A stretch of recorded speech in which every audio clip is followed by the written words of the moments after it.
famous, the casino that's out there. So yeah, guy made a killing on Band-Aids, man. Like literally. Oh my god! Yeah, seriously, the Band-Aid industry has to give him like a legacy award or something.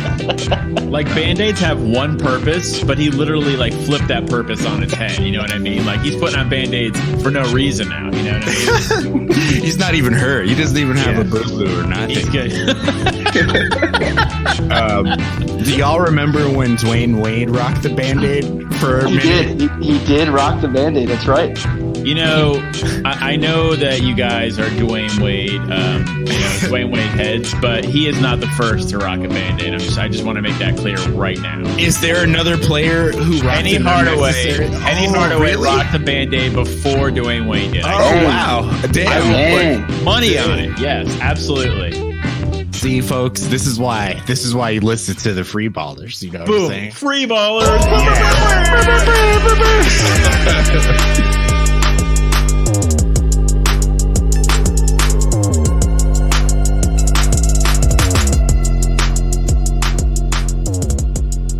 Celtics Lakers. I mean, that was great back to backs, man. You really can't get much better than that. It was pretty good. I have to admit. So much star power on the court, and just I have to agree with you. Beat those matchups. I know. I mean, a guy shitting himself off the court and then returning to like a hero's welcome and fucking like just saving the day.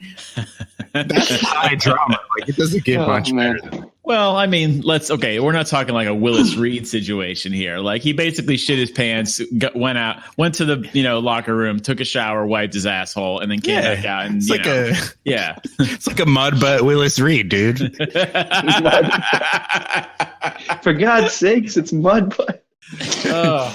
Well, welcome to a very special episode of the Free Ballers. I'm Alex here as always with John. Yo. This is a special episode. You know what I'm saying? We have our very first ever guest, ladies and gentlemen. Kawhi Leonard. Bring him out. Bring him out. So we have someone much more prestigious than Kawhi Leonard. Absolutely. Jeff Monico, everyone. Okay. Last name and everything. Jeff, what's up? What's going on, guys? Thanks for having me. First time, long time. Subscriber since episode 1. And man, way back then. Excited for what's to come. Very excited to be a part of this. Yeah, damn, this is fucking cool. We should have Jeff back and just to prove someone's listening. Like Jeff should come back more times. I'm already for it. Likewise. I appreciate it, guys. Watching the games or watching, especially when you watch on like the illegal streams and shit, you see all of the stuff going on in the arena. So you get to see like the kiss cam or like everybody doing dabs and shit. Mascots jumping on trampolines, dunking and stuff like that. Yeah, you get to see what's her name? Red Panda. Do y'all know Red Panda? Excuse me?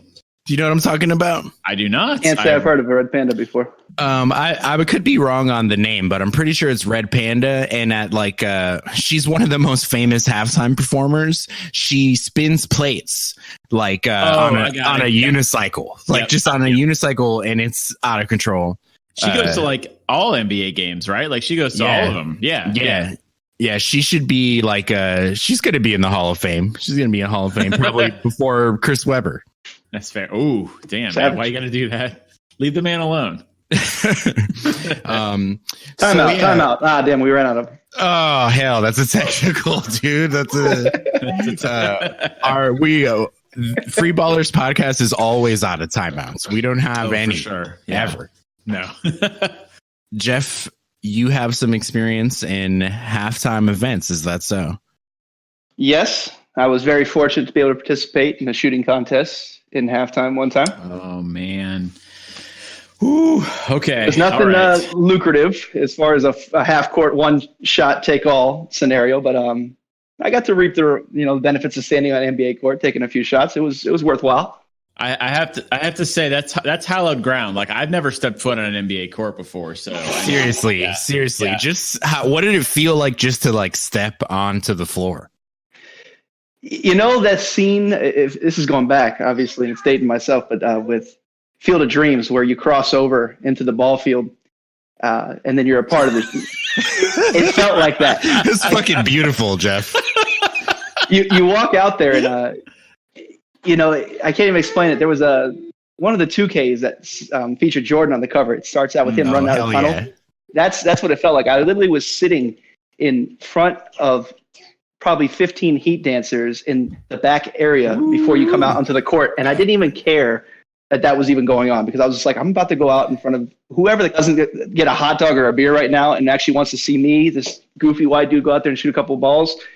I'm going to go out there and do my thing. And that was like surreal to me. Like nothing else mattered at that point.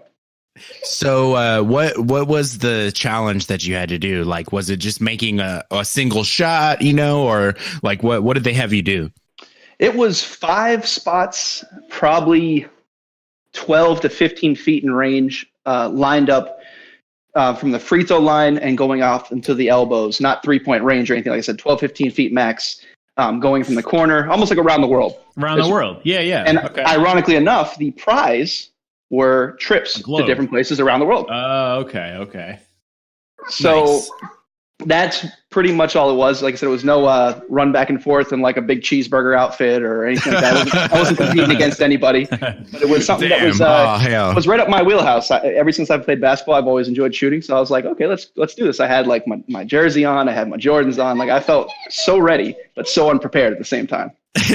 You were like that dude that looks like Klay Thompson, like that showed up in full jersey. Yeah, that was great.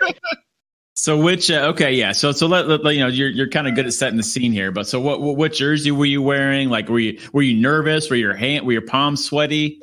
Mom spaghetti. Yeah, you guys have referenced that before on this show. For me, I can sweat in a freezer. So to be in that situation, yeah, I was a bit nervous. But be honest, I had one goal in mind. I think I was donning an away jersey. I wanted to show some respect. Now, my fantasy stepped in before I even walked out there. I'm like, I'm going to go around, make all 5 shots, and I'm just going to dunk before time even runs out. And be like, of course, kid's awesome. Sign him to a 10-day immediately. Obviously did not happen. In full hindsight, wouldn't even have tried it. But it was something that it was definitely a vision of mine going into it. Fuck. But, could you imagine if like Duncan Robinson, that's like how he got signed? Pretty sure. Yeah, pretty sure that's how he got signed. This is probably going back, close to 8-9 years ago. And yeah. I was fortunate enough, and this is kind of how I got involved in this in the first place. I didn't get my ticket pulled or get any kind of like special contest. My boss that I worked with used to be what I would describe as the walking cheese doodle for the Heat. Bernie. Fuck yeah. Oh, the mascot? Yeah. He used to be Bernie for the inaugural 13 seasons for the Heat, which he said was half sheepdog, half bald eagle. I'm not sure if that is a better description. But essentially, we went early to the game. He parked curbside at the arena. They know him personally, all the police and personnel. And he had been around for so long, they went to a younger, more affordable person to play the suit. But long story short, we were sitting down there and they're like, "Who's your buddy?" And he's like, "This is Jeff." He's like, "He works with me. He's a coworker." He's like, "You want me to get him into the halftime show?" And I was like, "Is he serious?" And sure enough, he said, "Come meet me at the first halftime break and we'll get you on." That's fucking amazing. And I was like, "No way." And I'm like, I'm not even worried about the game. The game was awesome. I think we played against the Suns, if I'm not mistaken. It was actually when Sean Marion was there. And lo and behold, after the game was over and after the shooting contest took place, I actually got to meet Sean Marion. Amazing. Oh, that's awesome. Now that this happens and they tell you you're going to do the halftime thing, when it's time to go and do that, what was that like? Because I'm sure you got to see a little bit of like the innards of the arena and everything that we don't normally get to see, and probably walk by some people that are like, "Oh shit, that's that guy," or whoever. What was that like? Well, the whole concept of just going there for a game was completely thrown out the window the second this happened. This is before tip-off, anything took place. So the whole thing I'm thinking of, like, what am I going to be doing? Like, what type of event? They didn't tell me what it was going to be. They didn't say it was going to be a shooting contest. They said a halftime contest. So I'm thinking, again, I'm going to have like the chicken suit on and be running back and forth. Cheeseburger outfit. Yeah. So I wasn't thinking about anything until it was time to actually go down there.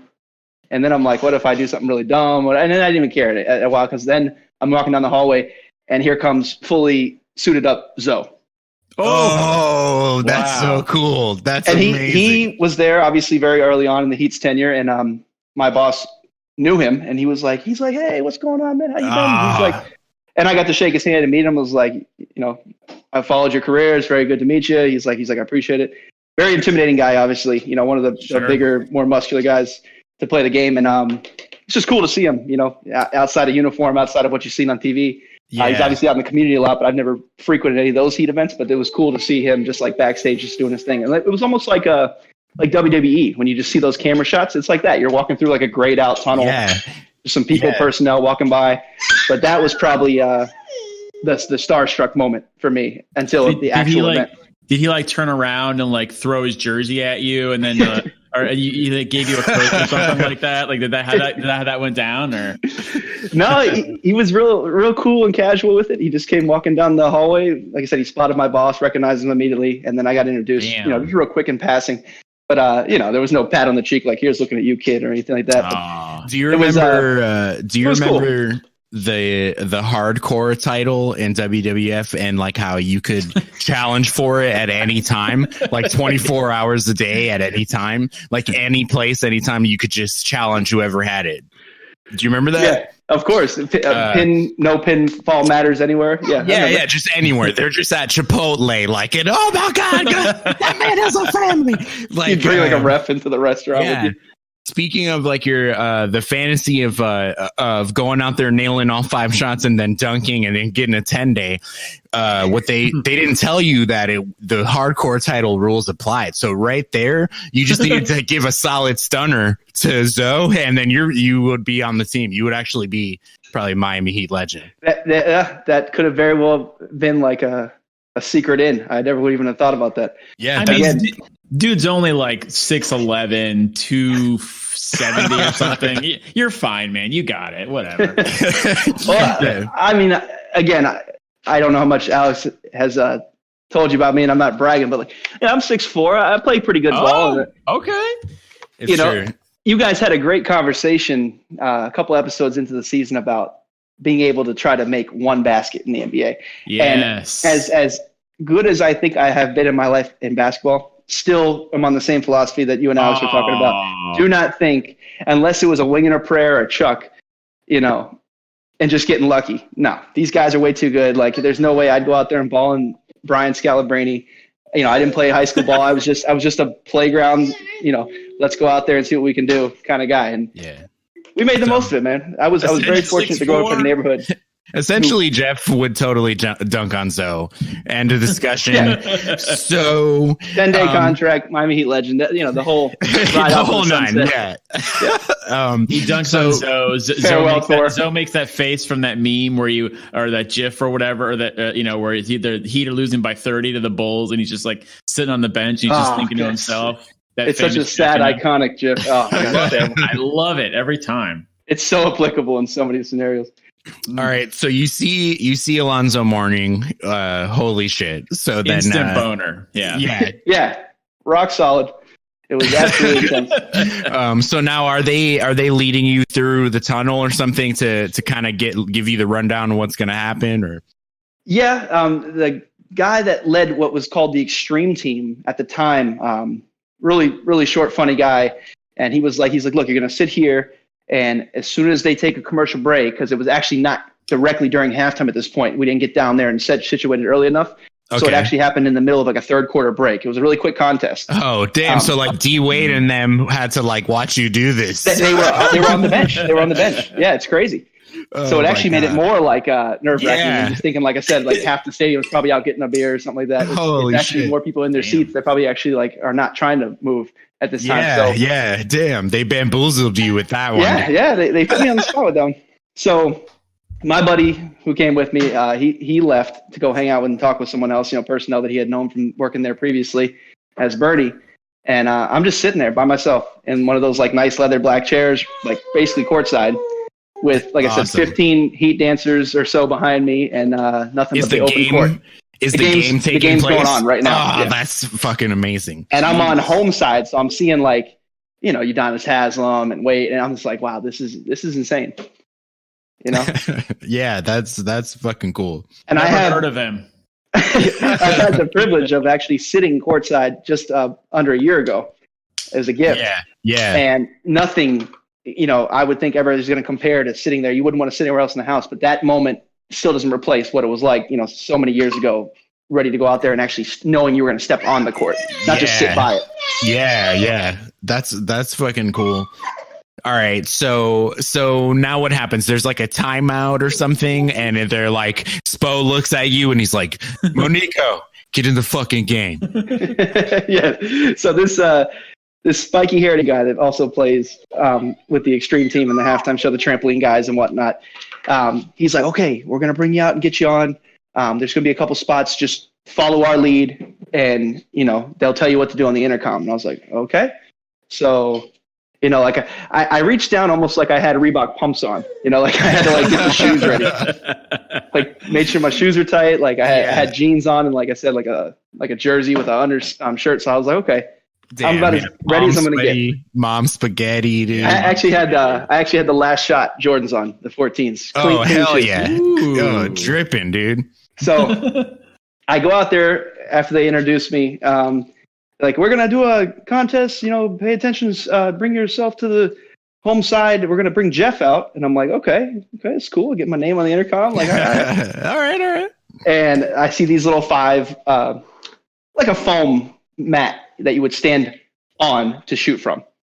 So you get to choose whatever one you want to start from. And basically explain you're going to have 30 seconds to make as many shots from these spots, you know, thus trying to complete all 5 within the 30 seconds. And after you're done, whatever ones you have made a shot from, or none at all, you're going to stand by one. So my job was basically simple: make one shot, and I'm going to get something. Yeah. Okay. So I said, okay, that's cool. And they, you know, started doing the basketball cart out. So they had a couple extra balls to give me. A couple people rallied around the rim, almost like you're playing 21. Yeah. And you get a countdown. Jeff, you ready? Thumbs up and go. Oh man, that's like and right before that contest or something. It's so true. Like everything just went silent. You're just like, all right, I'm in it now. You know, like for better for worse, people are watching. I could slip and fall on my ass right now. I'm gonna do it. I'm gonna do it with grace and pride, and maybe a little bit of embarrassment, but it is what it is. That's awesome. So did they play music and shit? You know what I mean? Was there there probably was some annoying beat playing like while you're doing this? I think Irie was out there spinning some tune, you know, and oh man, that's amazing. Of course, the guy that introduced the whole competition and did the whole announcing throughout it was the 2-minute guy. The Dos Minutos himself, dude. He's Damn. like, all right, Jeff, you ready? You know, he's like sitting here telling me all with that high pitch, you know, like radio voice he has. Wow, like, okay. Damn, what a dream, dude. That's fucking amazing. Can you guys side note who's Dos Minutos if for non-Heat fans here? It's true, so bro. I don't want to have any confusion. I'm sure every arena has a guy. Yeah. Well, there's also on Heat Twitter, there's a Dos Minutos. Shout out to that guy.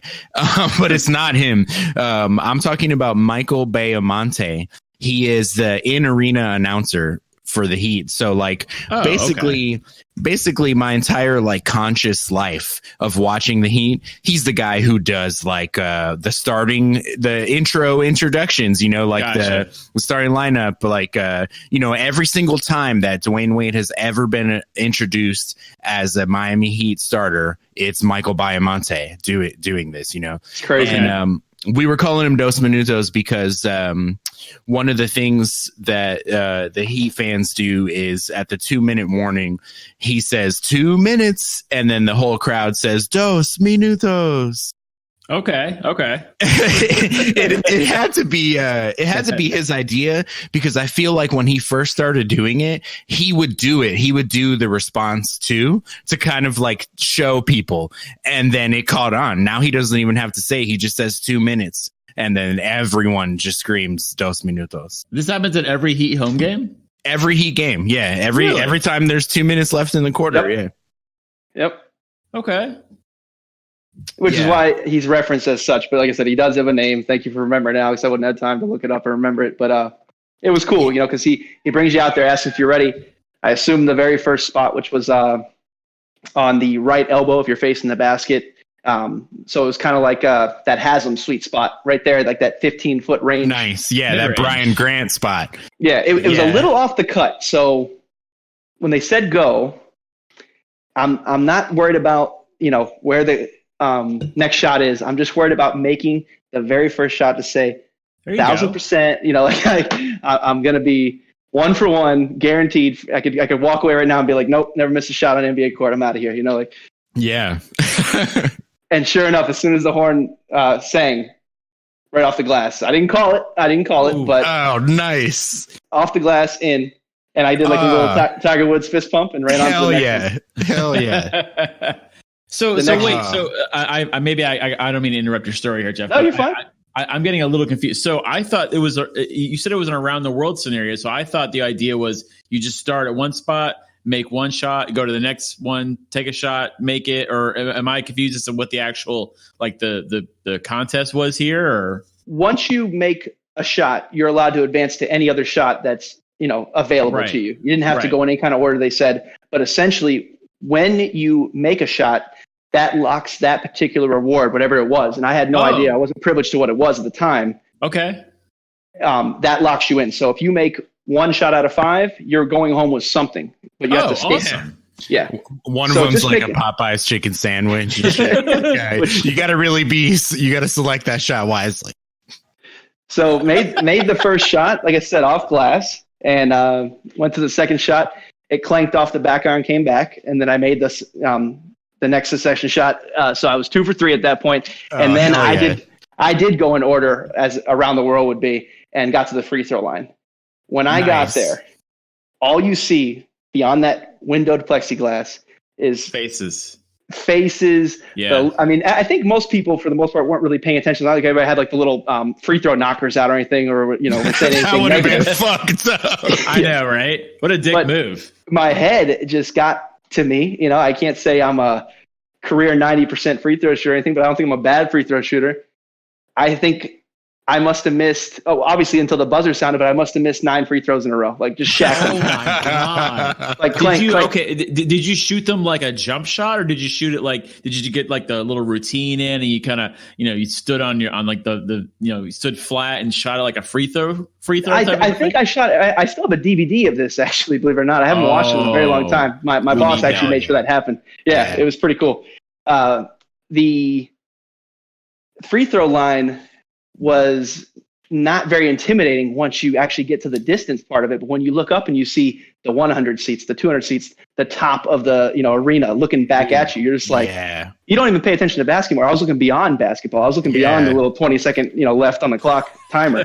Yeah, and you could kind of sympathize with like Dwight Howard or Shaq or something, or Andre Drummond. Or Whiteside. Or I didn't airball anything. I clank. In fact, I think there was one point where I thought it was going in. I started like advancing to the other shot just to be like, and everybody's like, oh, after every miss, like, oh, that stinks. Oh, that's fucking awesome. So, though. Once you made the first shot, it was beyond my knowledge at the time, because I was just trying to make all 5, like I said, dunk, fill out the dream scenario, which wasn't going to happen. But once I made that first one, I was locked in. So I went back to where I started after the time sound, and they're like, oh, you missed the last one, but Jeff, you did make 2 shots, so go stand on one that you made it from, and we're going to see what you have. So I just went back to the very first shot I made, and they're like, all right, Jeff, you didn't know this, but there are opportunities for you in this contest to travel around the world. So let's see where you're not going. And it's like, okay. They start flipping over the other mats, the team of individuals that were helping rebound and get the ball back to me, and one was San Juan, Puerto Rico, one was Costa Rica, one was, I think, Dominican Republic. And I was just like, oh, man, the one they flip over to me, which seemed like a cool concept at the time. They're like, Jeff. Nome, Alaska. Yeah. Like, pick up that mat, flip it over, and show everybody where you're going. And I flip it over, and I don't even look at it at first. But I flip it up and show it to the crowd. And he's like, "You're going to Kingston, Jamaica," and I was like, "Oh my god!" And literally was just like dumbfounded by the opportunity. The trip really didn't even matter. It could have been anywhere. It could have been the place I've always wanted to go to in my life. It didn't even matter. The fact that I was standing on that court, slapping high fives with people, they were excited for me, jumping around like, "Oh man, you won!" I'm like, that's great and everything, but like, can I just stay here for the rest of the game and watch the game? Because this was awesome. You're like, I got a solid like 28 minutes in me, Spo. Like, let's fucking go. Yeah. You know, not to be mean to the Heat organization, but I noticed all those trips that you mentioned are all within like, I don't know, 100 nautical miles of Miami. So they basically like they're not sending you like across the country. They're sending you like, it's a little puddle jumper across the ocean. You know what I mean? There was nothing outside of the Caribbean. That's for a fact. Yeah. Bahamas, Costa Rica, Puerto Rico, Dominican Republic, and Jamaica. So yeah, it was just a round robin. Which are all great places, by the way. Don't get me wrong. I'm just saying, it looks like the Heat were trying to save a little bit of money there on their airline tickets. So. It was 2 airline tickets, round trip, obviously. I didn't pay for anything else, as far as hotel, lodging, the food and whatnot would have been on me. The weed would have been on me. It's one of those things where I looked at the opportunity down the road and it never ended up actually even going on the trip, never fulfilled the voucher to go actually get the tickets mailed in. Oh. But long story short, it didn't even matter. That wasn't the impressive part. That wasn't the reason I did it. That wasn't the reason I got to be able to be there that night. It was completely just a surreal moment for me. Sorry, the little one is crying a little bit. Which is honestly adorable. But as a Heat fan, honestly, like a trip to anywhere wouldn't compare to going out onto the fucking court in the middle of the timeout. Nothing compares. Yeah, so that's badass, man. So this is obviously a full timeout, not a 20, right? Like, for real. Suppose like today, dude. Like, could you fucking uncut gems? I mean, I'm not gonna lie. Like immediately afterward, myself and came back down to earth. Like I was thinking, like they're probably like all thinking, like on the bench, like, man, that kid's trash, son. Like, he couldn't even make a free throw. But at the same time, like I said, making the first shot was good enough for me. Making the second shot was beautiful. And then seeing that view, you'll never get it back. I'll never stand on that exact same spot with that exact same moment. Doesn't matter if anything's riding, but having that view, just like, wow, like this is what these guys get to see as a routine day at work. And for me, it's like the coolest moment of my life. That was the wildest part. Were you when you stepped onto the so you've played like street ball before, right, Jeff? You've rec league, street ball, all that stuff. Yeah. So like when you step onto an NBA court, like are you sort of taken aback by like the dimensions? Is like it's so much bigger than a normal court than a court that you've played on before. Like does it sort of like take your breath away? Are you sort of like intimidated by it a little bit? Yeah, I mean, intimidation had to be a factor. There was no like true anxiety or anything. Like I was excited in every way you can be excited for. But the idea of stepping out there, seeing the Jumbotron, like hearing your name be announced, like it really does put in perspective, like how some people that maybe have some skills, have the ability. I think you guys mentioned like Royce White, completely different thing, but like some people have a mental block. Like that's just something they can't go out there and do. Yeah, and it shows you how like Fultz forgot how to shoot for a minute. Yeah, he forgot how to shoot. Exactly. That's a great example. He's crushing it now, though. By the way, but yeah, he looks good, man. Yeah, I mean, sometimes a change of scenery will do that for you. Yeah, no, I mean that's awesome. Like I couldn't even like. I remember my first, just to not to steal from your experience, but I remember my first NBA game that I went to when I was a teenager. It was an Orlando Magic game, and like.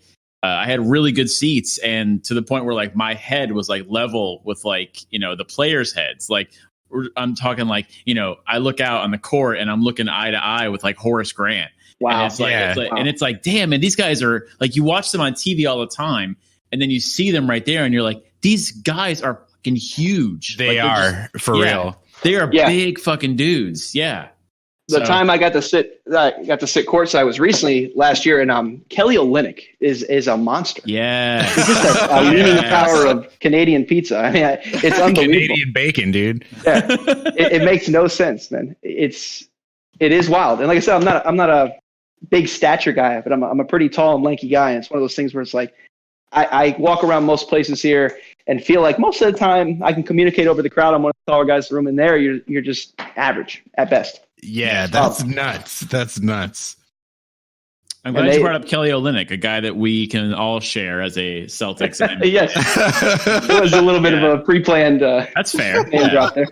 We did draft him ahead of Giannis, which was stupid, but whatever. We're over it now, so it's cool. Yeah, a lot of people missed out on that one. I'm sure far worse than Kelly. That was the only time I got to do anything half-term related, but I had went to a few different games, a handful of games with that same gentleman that used to be Bernie, and it was wild because for a while we would stay after the game, and usually the visitors would come back out and meet with the fans, kind of a meet and greet. And that particular game was the Suns game where I got to do a shooting contest, and that's when I met Sean Marion, who at the time was a solid player, and finished his career with Dallas, beating the Heat. I mean, it was a great situation to meet him in his earlier days before that occurred. It might not have been the same affection I had for him. Yeah, but yeah.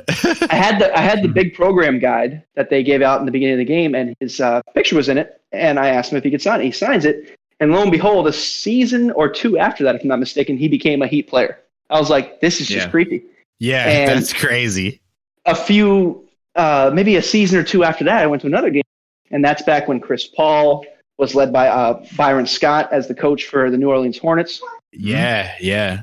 And they were a solid team. Yeah, that's dunk on Dwight Howard, Chris Paul. Like he was That is nasty. dunk on Dwight Howard, Chris Paul, who's crushing expectations over there at OKC. I love what you guys have kind of talked them up about, but this was just a different era of Chris Paul. In fact, they had Page at that time. They had Birdman, who... Oh, I love this team. I'm using all these names because I got an entire book of their signatures at that time. Hell yeah. And obviously later on, Birdman had just came back from his little binger, and I looked at him, and he had the most intimidating eyes.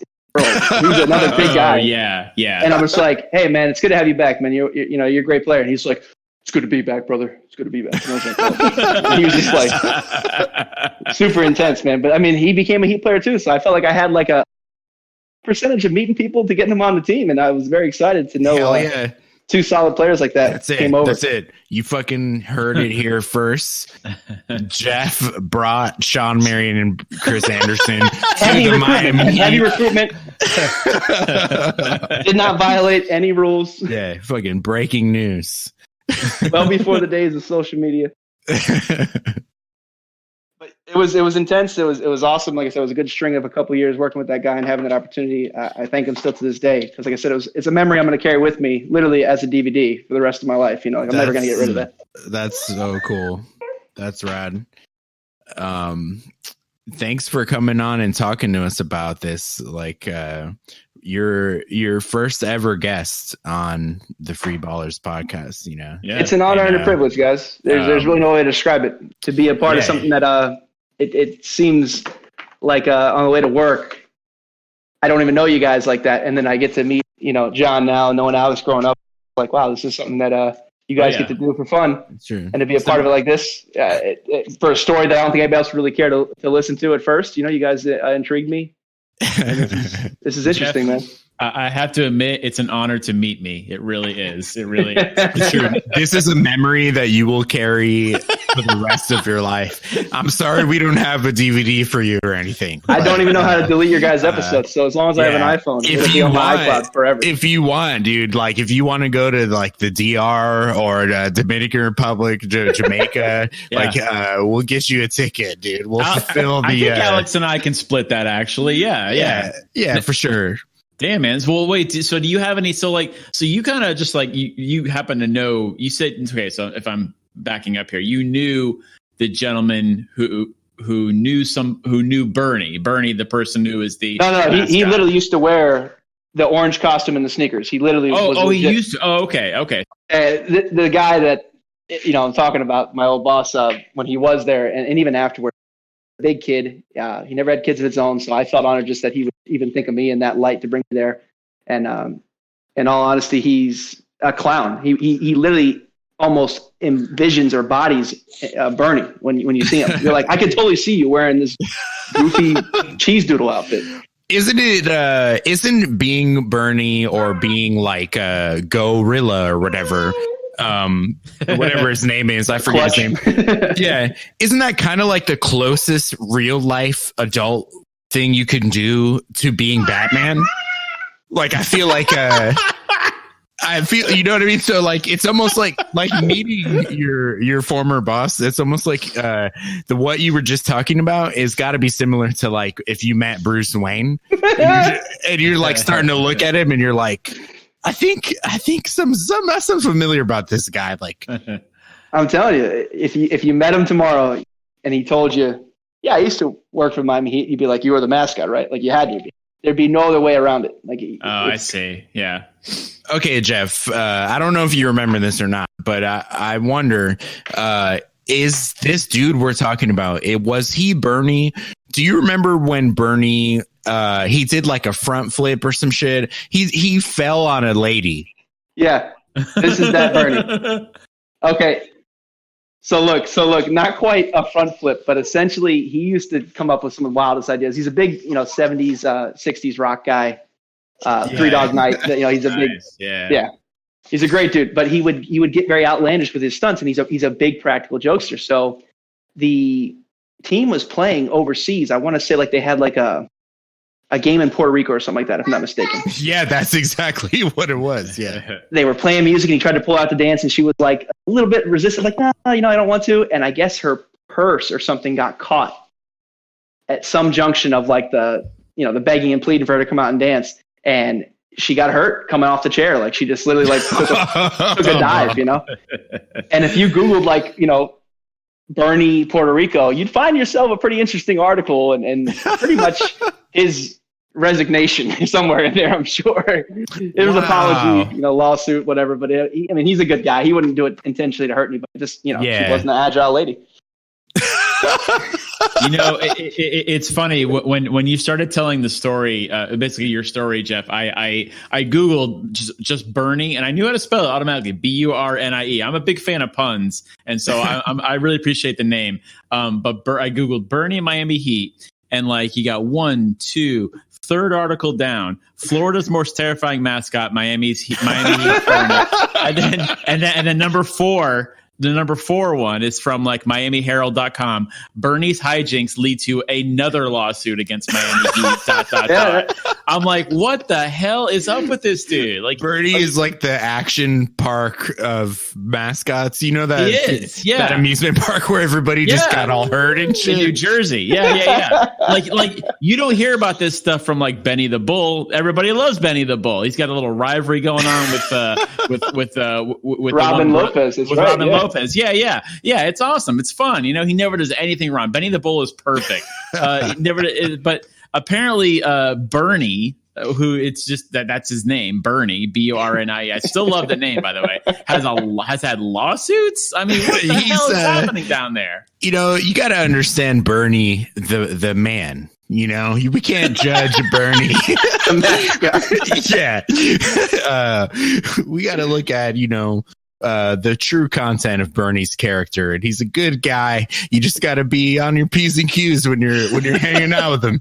You got to make sure you did your yoga that weekend or whatever.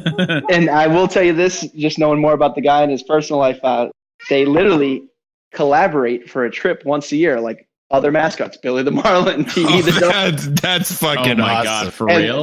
The guys who play in the suits get together and go on like a guys trip. It's you can't make this stuff up, man. That's fucking awesome. Stanley the Panther, it's a known fact. Yeah. So it's a flame, a panther, a dolphin, and a marlin, and they're all just like hanging out, and they're just. Oh man. And then in comes this walking orange cheese doodle, and you're like, oh. We just went into the Twilight Zone. Let's not insult cheese doodles now, by the way. I'm throwing a couple bad lays at him, but they deserve the respect. Yeah. Well, gentlemen, it's been fucking awesome talking to you, Jeff. Thanks for sharing your tales with us on this Zion Eve. We welcome you to join us anytime in the future. Appreciate the invite, guys. It's been a pleasure, Jeff. And appreciate your taking the time for us and everything. And say goodnight to the baby there. I appreciate having him on the show as well. So that was cool. Yes. Go Celtics, man. I think they're going to give Lakers Thanks, man. Money.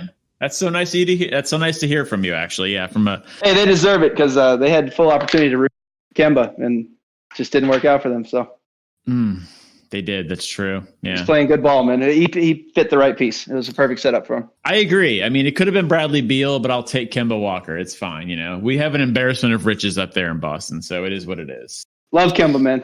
They're going to take it home tonight. Hayward kind of like when the season started, he was fucking balling.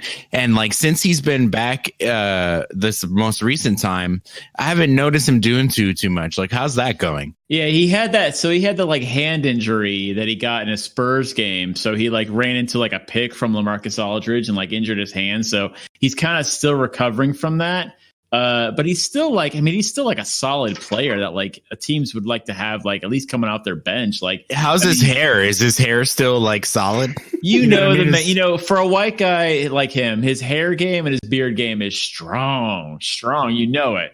Stronger than his ankle, apparently. I mean, listen, everything is stronger than his ankle at this point. For Christ's sake, I mean, come on, man, that ankle has a family, Jeff. Yeah. Let's talk about the man behind the ankle. Yeah, that ankle does have a family. He's right. Yeah. There's a great Game of Zones video, one of the episodes where he's a player in like a board game, and they put him down the table and the freaking piece just snaps at the ankle and falls. It's great. It's great. Man. That man receives way too much hate. I feel. I don't know. It's just. Yeah, I like his game, and like I want to see him be back. You know, because like he was always like diet LeBron. Like his numbers. Even that's a little much, but yeah, okay, yeah. I'm saying like Utah Gordon Hayward, like statistically, was like maybe not Rookie diet, LeBron, but like crystal light LeBron. I'll say this. I think he was more like Keith Stone. Yeah. I'll say this. I miss the fearless Gordon Hayward. I think with these two injuries, he's been kind of like, he has a little bit of fear in him sometimes. Like he's a little afraid to be aggressive. Like in last night, the game against the Suns the other night, like the one that they lost in Boston. I was like, oh, damn it. Like he caught an out of bounds alley-oop from Marcus Smart that would have cut the game to like would have cut the Suns lead to like 3 points. And you're like, damn, and he like missed it, and it was like, damn, dunk it in. You know what I mean? He tried to lay it up, and it like rolled off the rim. I mean, he's probably got like alley-oop PTSD though. I think he does. It was actually the same type of alley-oop that he would have caught when he broke his ankle in Cleveland. But it is what it is. Yeah. You know, like I said, he's a great player. You have to give him kudos because I don't know if Brad Stevens would be where he is right now if it wasn't for the success that kid pushed Butler to in college. Yeah, you're right about that. Yeah, you're right about that. That's a solid point, actually. That's a great point. Yeah. No, you're right. Brad Stevens kind of owes it to him to see it through that he gets back to his old self. Yeah, I mean, I think that's why he kind of sticks it out. Made the effort to get him over there and player he already knew he was and make him better. And the ankle injury was unfortunate, but I think ultimately they still have a great all-around guy. All of that being said, if he gets traded at the trade deadline, don't be surprised. We're Bradley Beal. Yeah, sure. Yeah, seriously, yeah. All right, well, I'll catch y'all fellers on the flippy floppy. Yes, sir. Free Ballers episode 70 million. And one day. Enjoy the debut of Zion. Zion is upon us. Mount Zion. Yeah, well, I'll remember where we were on this day. Zion be with you, and everyone have a good night. Yes, sir. Have a good night, guys. Yeah, peace Pleasure. out. Boys. Yep.